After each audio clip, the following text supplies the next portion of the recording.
பாருங்கள், தண்ணி பாருங்கள், தண்ணி வீட்டுக்கிட்ட கிடக்கு நிறையா. இது தண்ணி, இது கம்மா பாருங்கள், கம்மா கிடக்கு தண்ணி. இங்கே பாருங்கள், இது பக்கத்தில் ஆற்று, ஆற்றுக்கு பக்கம் அங்கிட்டு எங்கள் வீடு. எப்படி வந்திருக்கு பாருங்க. ஆனால் இந்த ஆற்றுல நிறைய தண்ணி போகும். இப்போ மழை கம்மியாயிடுச்சு, மழை இல்லை அதனால் இப்போ தண்ணி இல்லை. இது பாருங்கள், சம்மந்தமே இல்லாமல் ஒரு பைப்பு இருக்கா. பைப்பு அங்கிட்டு தெருவில் போட சொன்னால் இங்கிட்டு ரோட்டுக்கு இங்கிட்டு வந்து சம்மந்தமே இல்லாமல் போட்டு வச்சுருக்காங்க. ஆடு மாடு தான் குடிக்குது. அப்புறம் இந்த தண்ணிக்குள்ளே கிழங்கு ஒன்று இருக்கும். அந்த கிழங்கு சூப்பராக இருக்கும். அது காமிக்கும்ல, இந்த தெரியுதா, பூவெலாம் பூத்திருக்கா நடுவில்.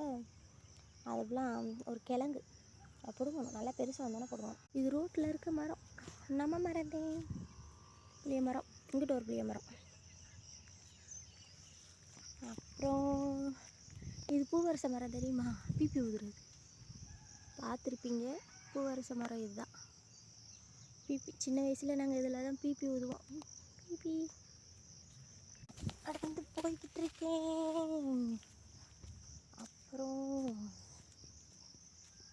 இந்த மரத்தை பார்த்தீங்களா, எவ்வளோ பெருசாக இருக்குது. சின்ன வயசுலேருந்தே இருக்குது.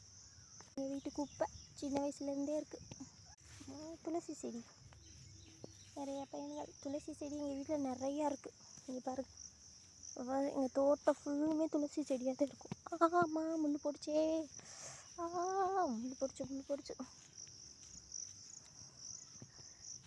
என் செல்ல தங்கச்சி, இது செல்லப்பில்.